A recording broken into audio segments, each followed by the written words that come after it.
Shalom Shalom, bienvenidas y bienvenidos a su página y canal Torah, Alimento para el Alma. En este video estaremos escudriñando la porción de la Torah llamada Shlach Lecha, que significa envía para ti o envía por ti.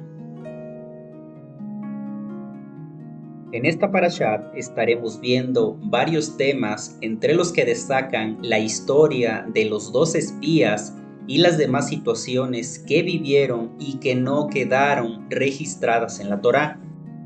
También veremos cómo la palabra nazi aparece en la Torá y cómo esta palabra se aplica hoy en nuestros días, al igual que la importancia de los tzitziyot y el significado de la letra hebrea yod que aparece en esta porción de forma grande.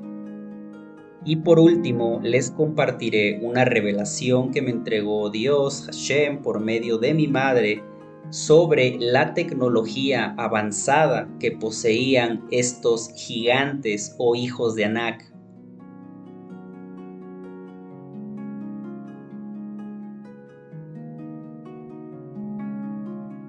En Bemidbar, o Números 13, del 1 al 2, leemos: Habló el Eterno Moshe, diciendo: Envía para ti hombres que exploren la tierra de Canaán, que yo entrego a los hijos de Israel. Un hombre por cada tribu de sus padres enviarán, cada uno será un príncipe de ellos. Estos pasukim revelan que Dios le dijo a Moshe que lo de enviar espías era optativo y no necesario, ya que Dios había asegurado que la tierra era buena y la podían conquistar. Además, los hijos de Israel querían saber si en la tierra prometida había manantiales de aguas salubres y si la tierra poseía un humus rico en minerales y sustancias beneficiosas para la vegetación.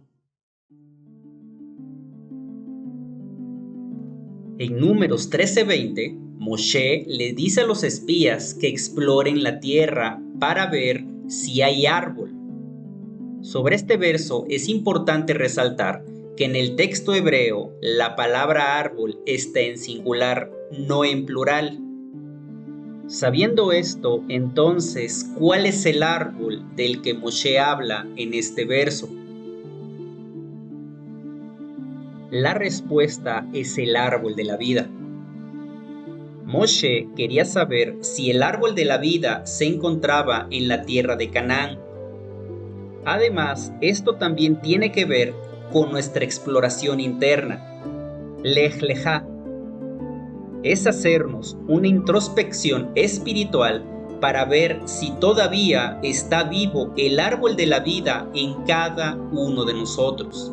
Y es esta la forma de conocer nuestra tierra de Israel. Recuerden que Israel no solo es una nación, también es un estado de conciencia.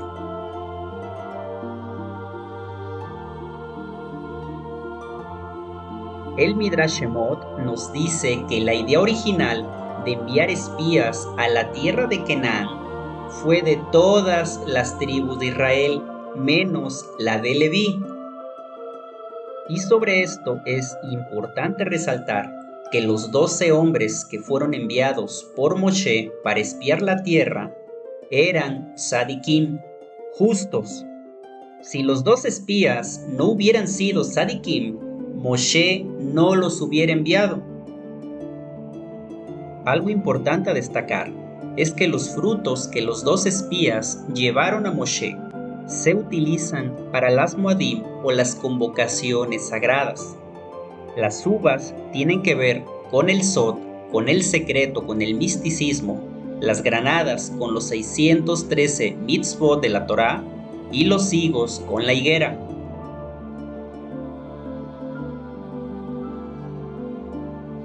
Los espías fueron enviados por Moshe un 29 de Sivan del año 2449 y regresaron un 9 de Ab, que es el mes más negativo del año.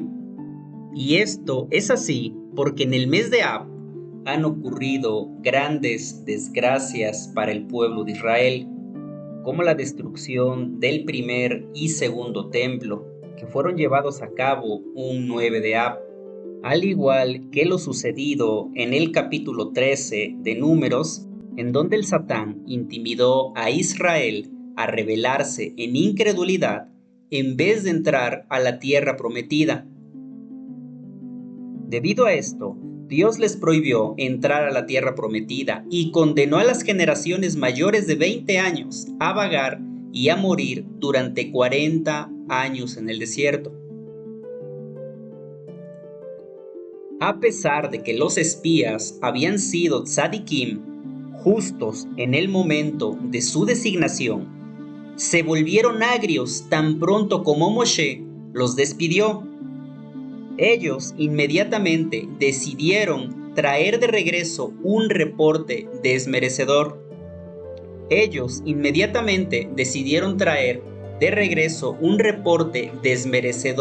Para detener a los hijos de Israel. Y aquí surge la pregunta: ¿por qué los espías se volvieron corruptos?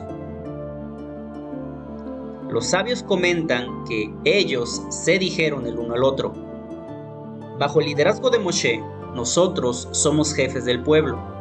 Tan pronto como entremos a la tierra de Israel, Yehoshua o Josué se convertirá en el líder. Él designará entonces a un gabinete diferente de ministros. Por consiguiente, detengamos al pueblo en el desierto para asegurarnos de que no seremos depuestos de nuestras altas posiciones. Con este plan, los espías emplearon los siguientes 40 días planeando cómo hacer plausible que Eretz Israel o la tierra de Israel no pudiera ser conquistada.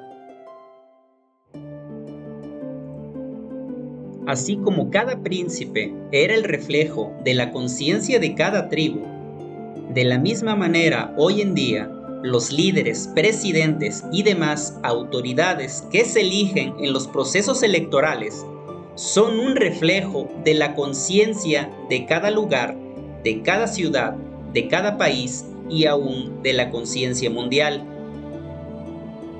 Y aún esto pasará cuando aparezca el anticristo.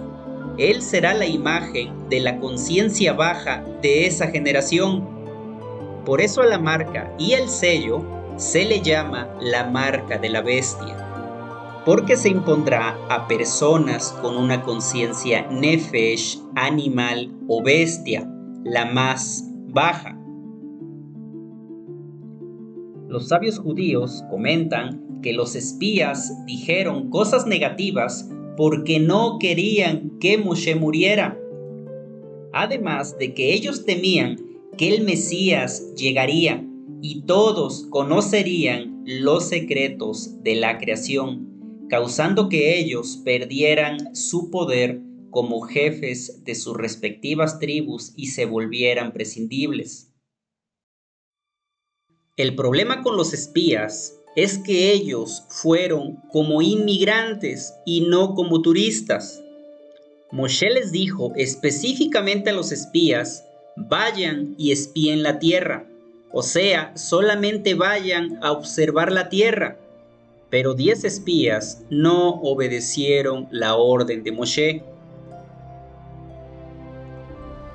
Sobre esto aprendemos que cuando una persona es turista en otra tierra, los inconvenientes de ese lugar no le molestan o afectan tanto como si fuera un habitante de allí. Cuando la persona es turista o visitante, no está pegado o apegada de forma permanente a ese lugar.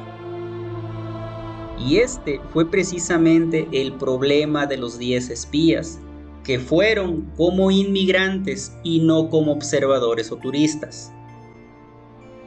Tomando esto de ejemplo, tanto ustedes y nosotros como hijos de Dios debemos de tener la mentalidad de ser forasteros o turistas en donde vivimos, como lo dice la primera carta de Kefa o primera de Pedro 2:11. Amados, Les ruego como a forasteros y de paso por la tierra, que se abstengan de obedecer los impulsos del Yetzer Hara o la mala inclinación, que batallan contra el alma. Cada uno de nosotros debe entender que este mundo ilusorio es pasajero y no debemos aferrarnos a nada material, ya que todo esto es una ilusión del mundo material del 1%, la Matrix. Recuerden que los hijos de Dios tenemos promesas eternas y por eso sabemos que nuestra herencia es incorruptible, ya que pertenece al mundo espiritual del 99%.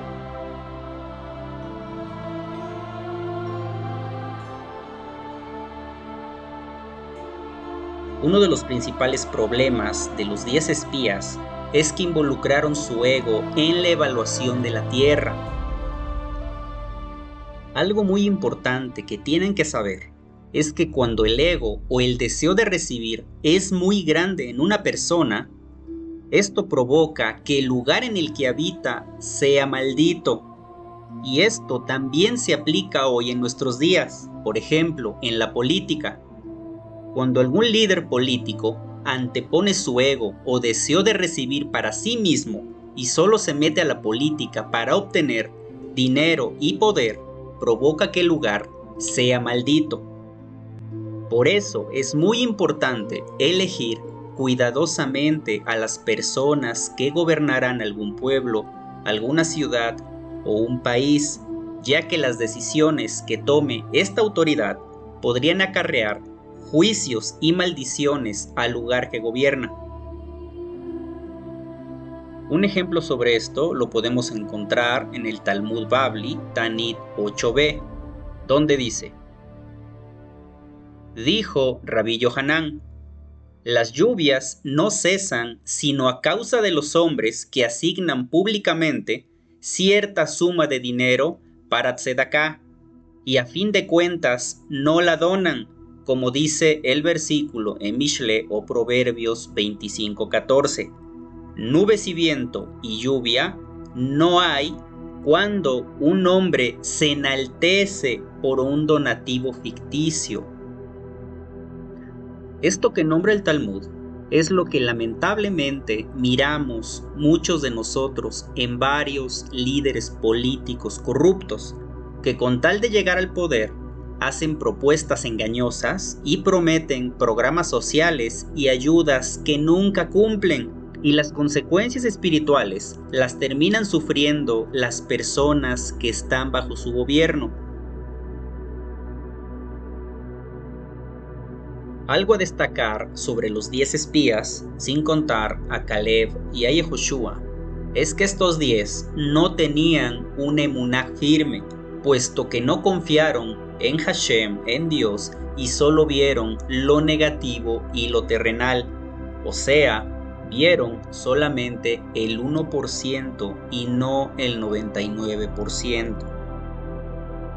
Por eso, algunos sabios judíos comentan que Moshe no rezó por estos 10 espías, porque él sabía que sería una pérdida de tiempo rezar por ellos, ya que el ego de ellos no permitía que la bendición llegara.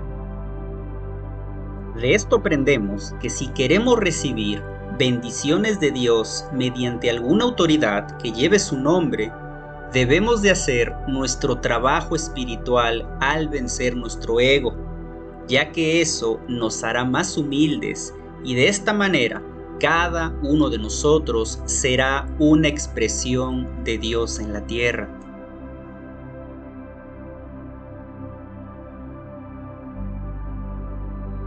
Otro de los pecados muy graves que cometieron los 10 espías es que hicieron lashon hará o hablaron negativamente de la tierra de Israel, y debido a esto el pueblo se desbocó en su tendencia reactiva y empezaron a quejarse. Después de este suceso, en su mayoría murieron todos antes de entrar a Tierra Santa, siendo esto causa y efecto. Los 10 espías sabían que para que el pueblo se rebelara contra el liderazgo de Moshe, necesitaban hablar Lashon Hará de la tierra, y de esta manera toda la congregación, la Cajal, dudaría de él y cuestionaría su liderazgo. Los 10 espías habían caído tan profundo en el pecado que ni siquiera temieron rebelarse contra el reinado divino al decir lo siguiente: no podremos subir a ese pueblo, pues es más poderoso que nosotros, como lo dice Números 13:31. Con estas palabras, los 10 espías estaban afirmando que esos pueblos extranjeros eran más poderosos que el mismo Dios, como lo dice el Talmud Sotá 35a.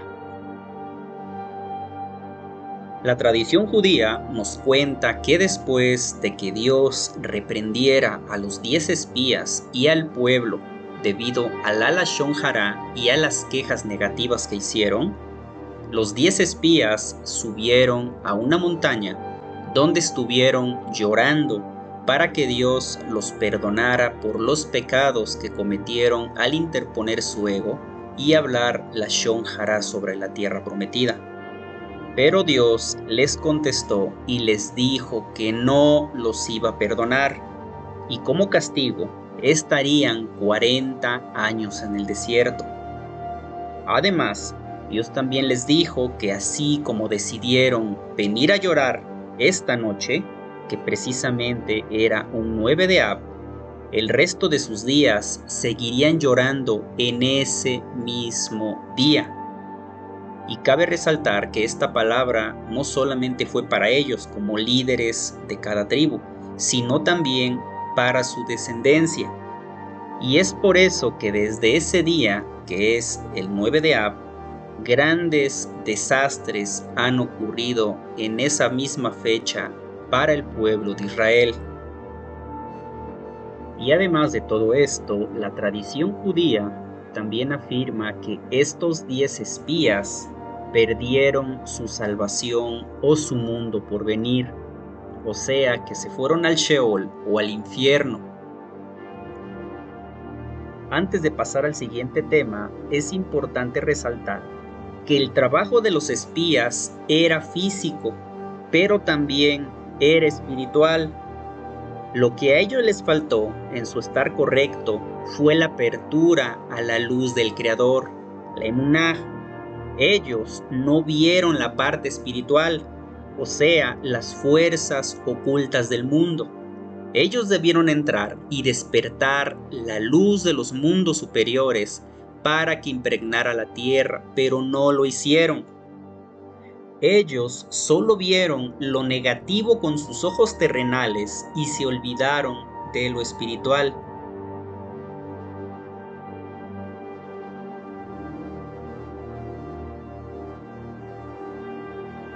Algo a destacar en esta porción de la Torá es una palabra que aparece en Números 14:23.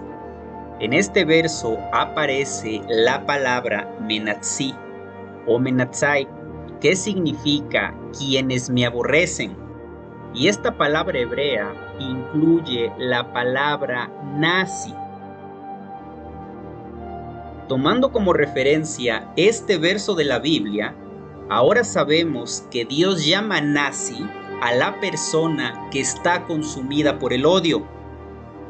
Ahora saben que el significado de la palabra nazi existió miles de años antes de que la Alemania nazi la llegara a usar.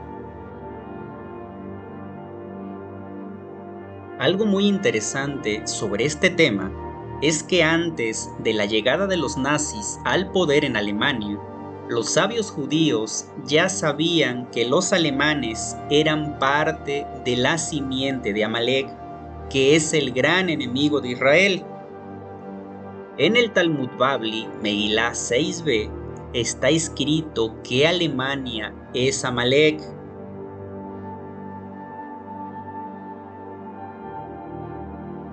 Sabiendo esto, ahora entienden que a las personas que están consumidas por el odio, o sea que odian sin ningún motivo, bíblicamente son llamadas nazis o hijos de Amalek.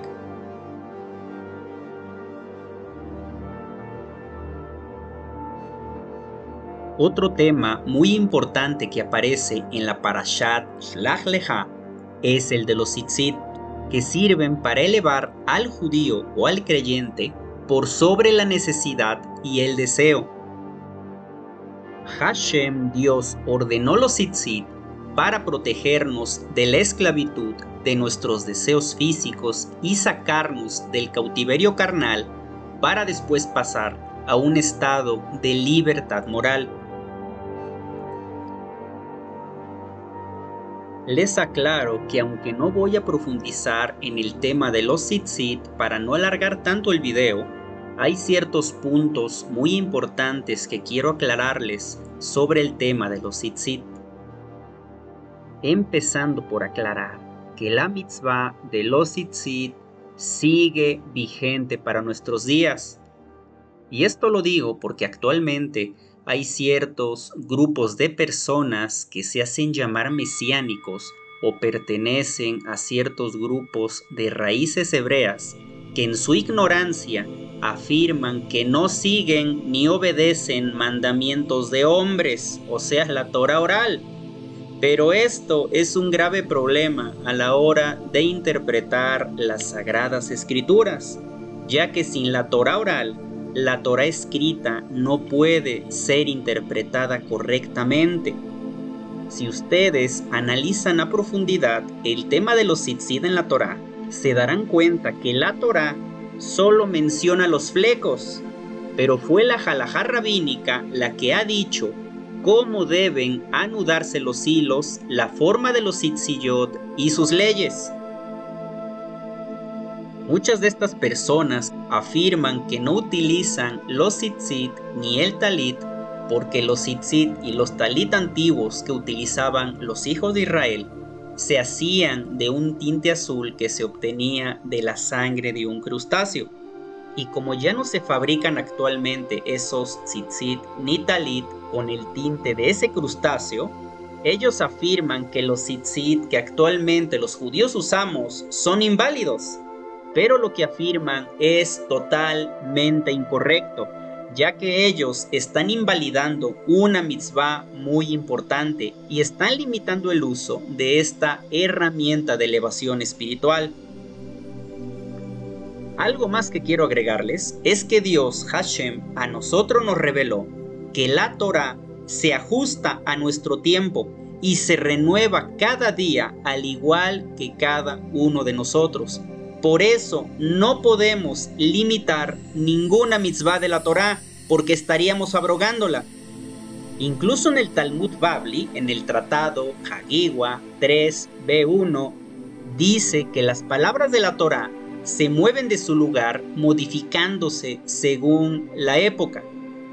Esto significa que las ordenanzas o mitzvot de la Torá siguen vigentes y se ajustan a nuestra época.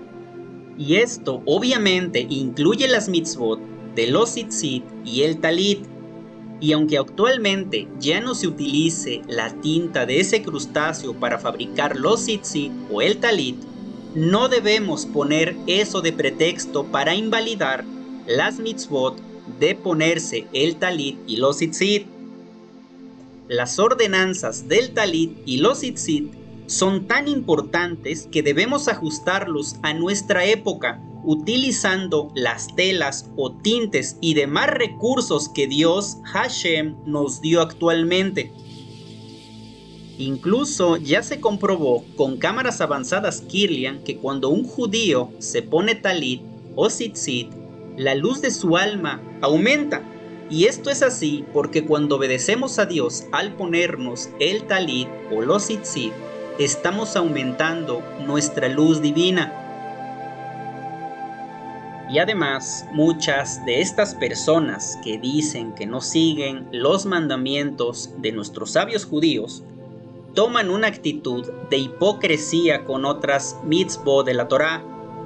Por ejemplo, la mitzvah de las mezuzot.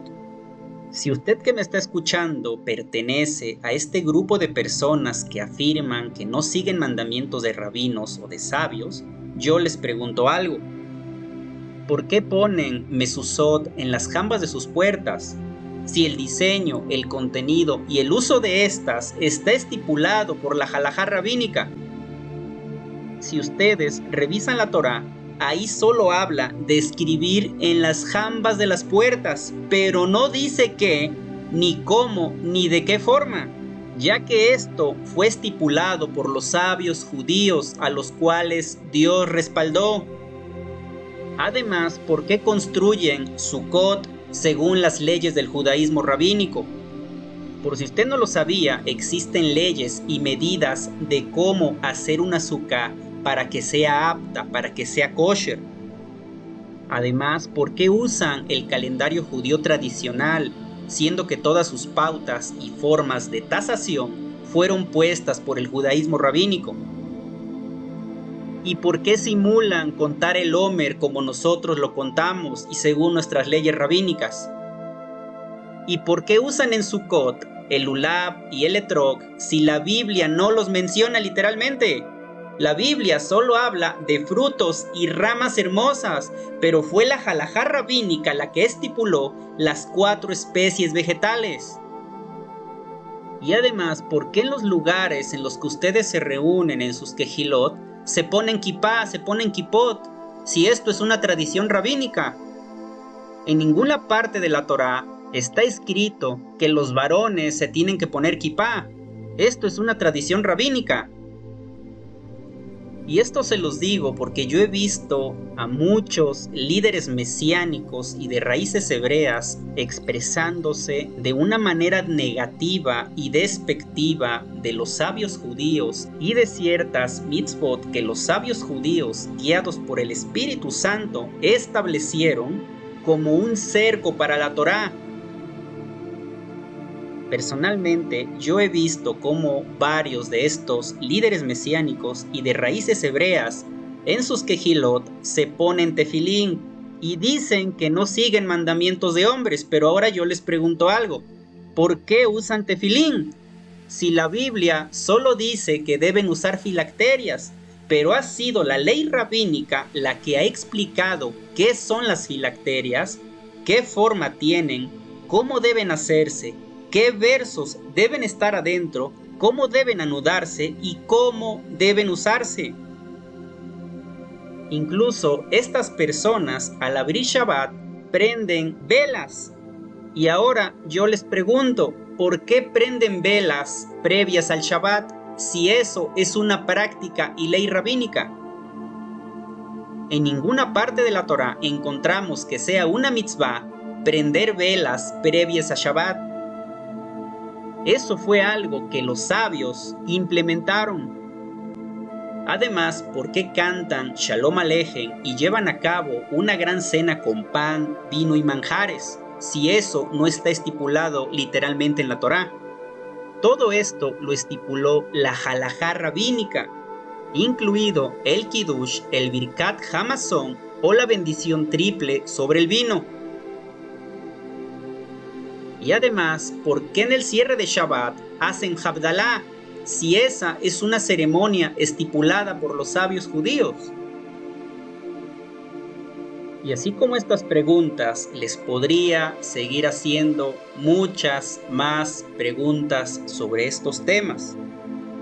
Y si alguna persona cristiana, mesiánica o de algún grupo de raíces hebreas se sintió ofendida por las verdades aquí expuestas, les aclaro que mi intención es revelar la verdad y solo la verdad. La verdad no es negociable y en este canal y página siempre hablaremos con la verdad, aunque eso nos exponga a que nos ofendan o nos borren los videos. Les tiene que quedar claro que lo importante de esto es que ustedes se den cuenta del error en el que están y deben de corregir su manera de interpretar y de vivir la Torá. Es un deber de todo hijo de Dios corregir a sus hermanos en la fe, si estos están apartados o errados en las interpretaciones de la Torá. Y las personas que son corregidas no deben ofenderse, como dice Proverbios 9:8. No reprendas al insolente para que no te aborrezca, reprende al sabio y te amará. Si ustedes no se corrigen en la manera de interpretar y vivir la Torá, se estarían asemejando a los fariseos a los cuales Yeshua reprendió en Meir o Marcos 7:13, donde les decía: de esta manera ustedes anulan la palabra de Dios, la Torá, con esas tradiciones que se transmiten unos a otros. Si usted que me está escuchando pertenece a algún grupo de estas personas que enseñan que no se debe obedecer la halajá para interpretar correctamente la Torá, debe de entender que está siendo engañada y enseñada de manera incorrecta. Y si el roe o líder de su quejilá o congregación por su ego y orgullo se niega a dejar esas enseñanzas erróneas, Dios mismo lo juzgará, ya que como ciego espiritual está llevando al hoyo a otras personas. Regresando al tema de los tzitzit, espero y les haya quedado claro que las ordenanzas o mitzvot del talit y los tzitziyot siguen vigentes en nuestros días, y ningún líder de cualquier religión o denominación tiene autoridad para invalidarlos. Pasando al siguiente tema, en el texto hebreo de Números capítulo 14, verso 17, aparece una letra hebrea yod, pero de un tamaño más grande de lo normal. Esta letra yod aparece en la palabra yigdal, que significa se engrandezca. La letra yod está relacionada con el signo Virgo. La constelación o el signo Virgo rige sobre las personas que por lo general son muy criticonas y juzgonas, y esto se reflejó en los espías. Y esto es así porque según algunos comentarios, la mayoría de los 10 espías estaban regidos por el signo Virgo, y por eso juzgaron de manera negativa la tierra. Por eso es muy importante que los hijos de Dios no se dejen vencer por las influencias astrales negativas. Recuerden lo que dice Efesios 6:12, porque no tenemos lucha simplemente contra sangre y carne, sino contra principados, contra potestades, contra los gobernadores del mundo de las tinieblas, contra ejércitos espirituales de maldad en las regiones o dimensiones celestes, en las constelaciones. Sobre la letra hebrea yod grande que aparece aquí, es importante resaltar que en los textos hebreos hay ciertos lugares en los que aparecen ciertas letras grandes, medianas y pequeñas. Y la sabiduría cabalística nos revela que las letras grandes conectan con la energía de Keter Malhut, y su tamaño se debe a que tienen una estructura luminosa completa y por eso son grandes, como la letra Yod que aparece en Números 14:17. Sobre las letras medianas se nos dice que estas letras están conectadas con Zeir Anpin, con el Mesías, y las letras pequeñas están conectadas a Malhut. Incluso el Gaón de Vilna, uno de los más grandes sabios judíos, nos revela que la sabiduría de la Kabbalah no viene de la letra escrita en el Sefer Torah, sino de los tamaños de la letra. Esto quiere decir que cada vez que encontremos en los textos hebreos ciertas letras que tengan un tamaño diferente a lo normal, es porque hay una sabiduría oculta que está disponible para nosotros. Por eso, los grandes sabios judíos, inspirados por la Ruach HaKodesh, el Espíritu Santo, nos revelan que meditar en la letra hebrea Yod que aparece en Números 14:17 nos vacuna contra el juicio severo. Este es uno de los más grandes regalos divinos que encontramos en esta porción de la Torá. Pasando al tema de los hijos de Anak y los frutos gigantes, en Números 13, 21 al 23, leemos: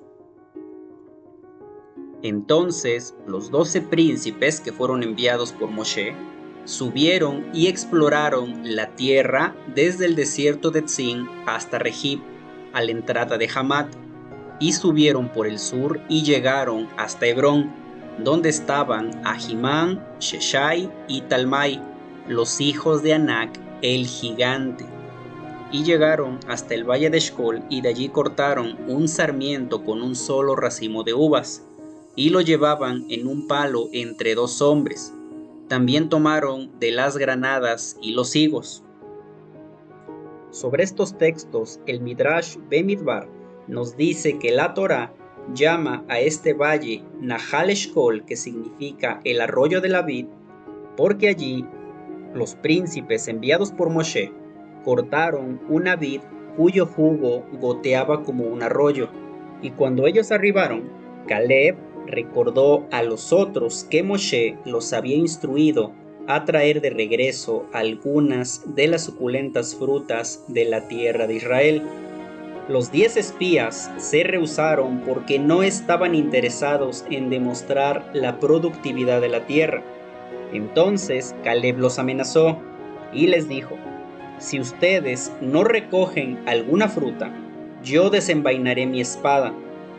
Y familiarizados con el coraje de Caleb y su tremenda fortaleza física, los espías obedecieron.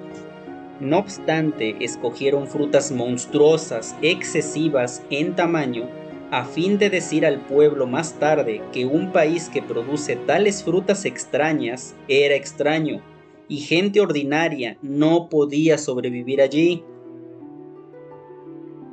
Los espías recogieron una rama de vid sobre la cual pendía un racimo de uvas del tremendo peso de 960 sea, que es una medida bíblica. 8 personas fueron necesarias para transportarla. El 9º espía cargó higos y el 10º una granada. No obstante, Yehoshua y Caleb, quienes comprendieron que los espías usarían las frutas para denigrar a la tierra de Israel, no cargaron nada. Pero mientras los espías cortaban la fruta en Nahal Eshcol, ellos fueron localizados por 3 gigantes que vivían en la vecindad de Hebrón. Los gigantes eran Ahimán, Sheshai y Talmai, los 3 hijos de Anak. Ahimán, Sheshai y Talmai abordaron a los espías con enormes zancadas y gritos que rompían los oídos. Los espías pronunciaron un nombre sagrado de 12 letras que Moshe les había enseñado antes de partir, pero no les dio ningún resultado debido a su negatividad. Cuando los gigantes se acercaron, todos los espías se desmayaron, excepto Yehoshua y Caleb, quienes se habían fortalecido a sí mismos en su emunah, en su fe en Hashem. Cuando los canaim, los cananeos, los vieron yaciendo inconscientes sobre el suelo, los revivieron con una forma de respiración artificial.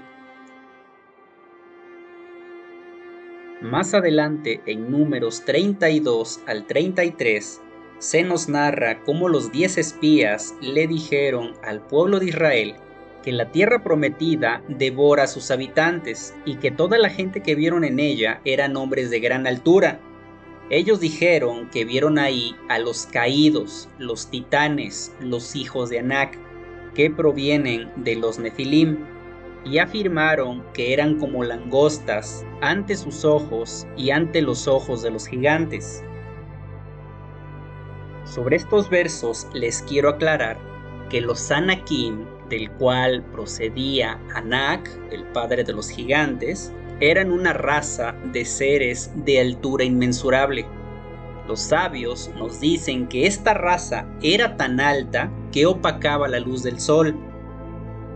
Además, les aclaro que aparte de los Anakim, existieron otras razas caídas en la época de Noé, que aunque no se nombran literalmente en la Torá, sí aparecen nombrados por rabinos y cabalistas judíos, como el caso de Rabí Isaac Luria o el Arizal de bendito recuerdo, que nos revela varias razas caídas, entre las cuales estaban unos seres que en hebreo se llaman Sanzumim. Estos seres eran grandes guerreros que tenían apariencia humana y estaban siempre preparados para la guerra. Otra de las razas caídas que nombra Rabí Isaac Luria y que vivieron en la época de Noé son los Abim, que eran seres que tenían forma de víbora o de reptil. Estos seres que tenían forma de serpiente tenían una sabiduría que les permitía conocer todas las tierras. Cuando estos seres tomaban un poco de tierra y la olían y la probaban con la lengua, podían saber qué tipo de tierra era apta para saber plantar, por ejemplo, higos o manzanas o alguna vid o alguna planta en específico. Si el Eterno me lo permite, espero algún día poderles compartir a profundidad un tema sobre todas las razas caídas que existieron en la época de Noé. Volviendo al tema, los sabios judíos nos dicen que Ahimán, Sheshai y Talmai eran el último remanente de los antiguos gigantes nacidos después de la generación del diluvio. Anak, que fue el padre de estos tres gigantes, también era llamado Arba y fue el más alto de todos los gigantes. Otro comentario referente a otra raza de gigantes diferente a la de los hijos de Anak lo encontramos en los escritos del sabio judío conocido como el Gaón de Vilna de bendito recuerdo. El Gaón de Vilna escribió sobre otro grupo de Nefilim que no se mezcló con los seres humanos. Estos Nefilim o gigantes, de los que habla el Gaón de Vilna, se establecieron más allá del río Simbatión y se ocultan. Además, el Gaón de Vilna nos revela que esta raza de gigantes observan la Torá, guardan los mandamientos de Dios y son muy santos, pero está escrito que tienen 8 pies de alto y son realmente formidables de contemplar. El Gaón de Vilna continúa diciendo que esta raza de gigantes permanecerán ocultos hasta la batalla final por el monte Sión, momento en el cual vendrán a ayudar a Israel en la batalla.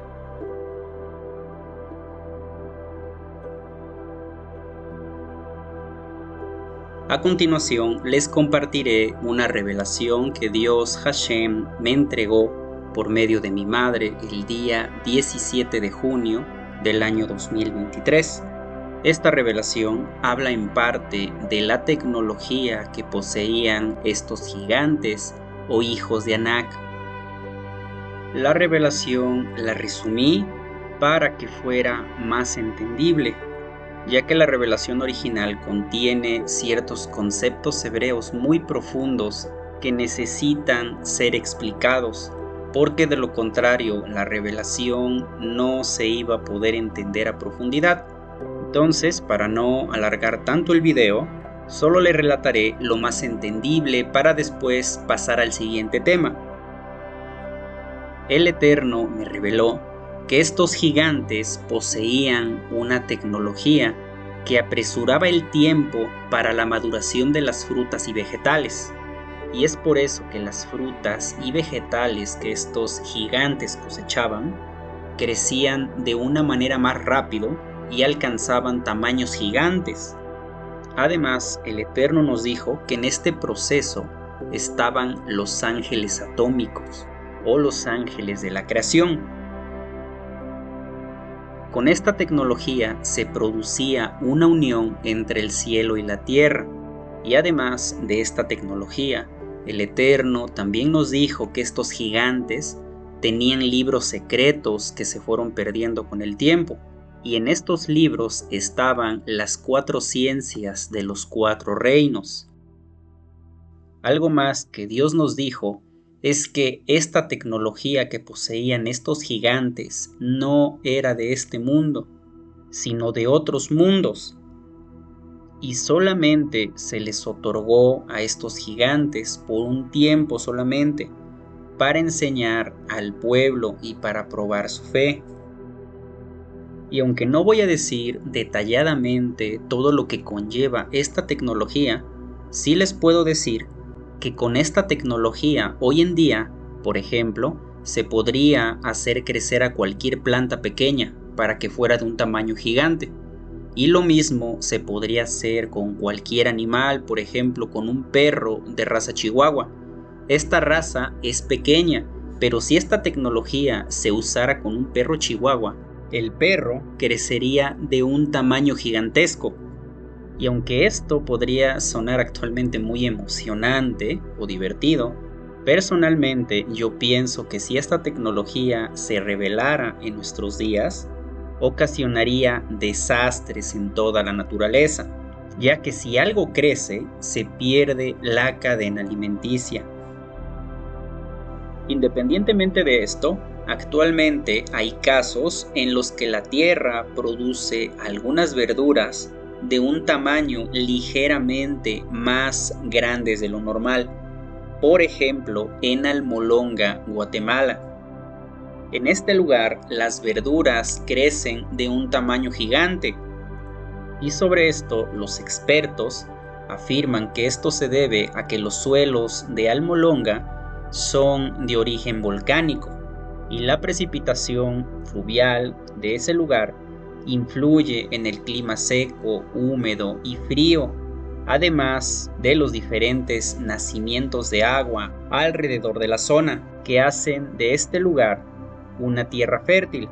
Y aunque eso es correcto, lo cierto es que además de eso, este lugar tiene una bendición especial de Dios, ya que el 98% de Almolonga pertenece a diferentes iglesias evangélicas, además de que tiene a sus centros penitenciarios cerrados por falta de reclusos.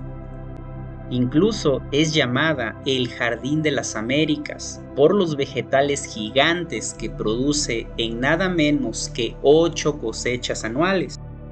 Y aunque algunas personas han tratado de desmentir que la tierra de Almolonga tiene una bendición especial de Dios, lo cierto es que sí la tiene. Cuando las personas de algún pueblo o ciudad tienen paz con Dios y obedecen sus mandamientos, Dios les envía bendiciones a sus vidas y también a sus tierras y cosechas.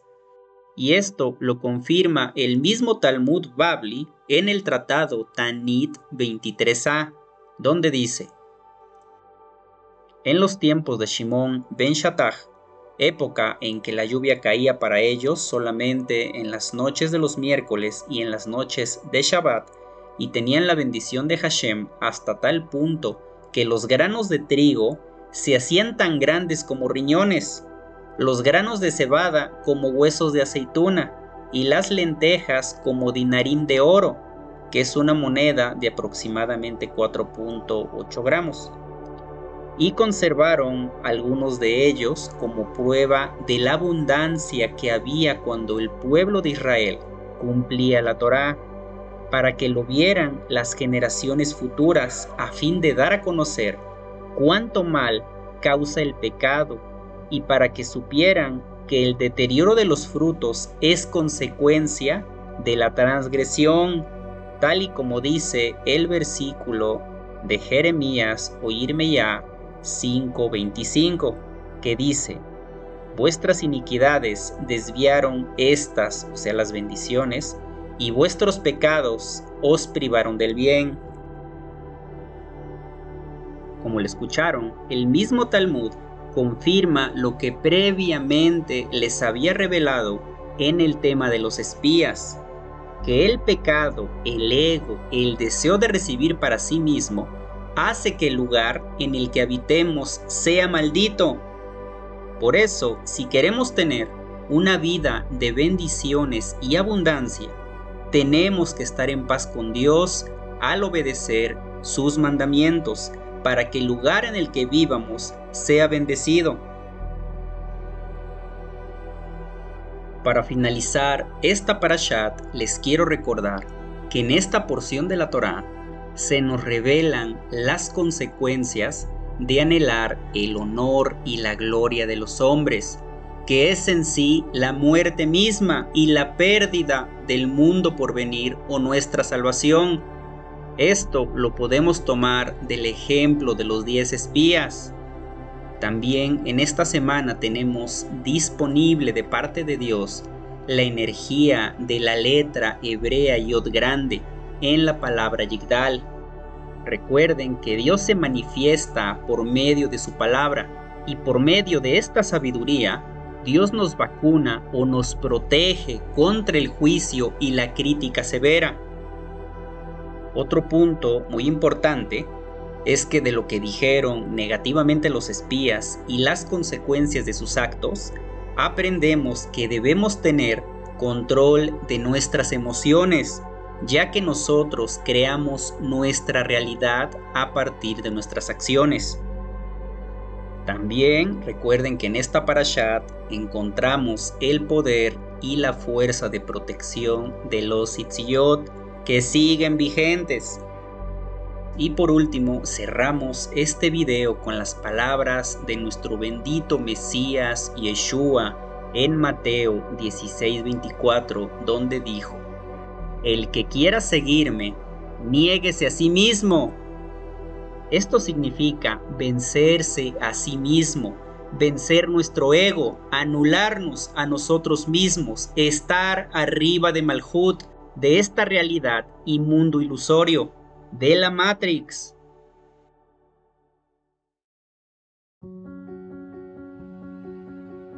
Desde el estado de Querétaro, en México, esperamos que este video sea de bendición para sus vidas.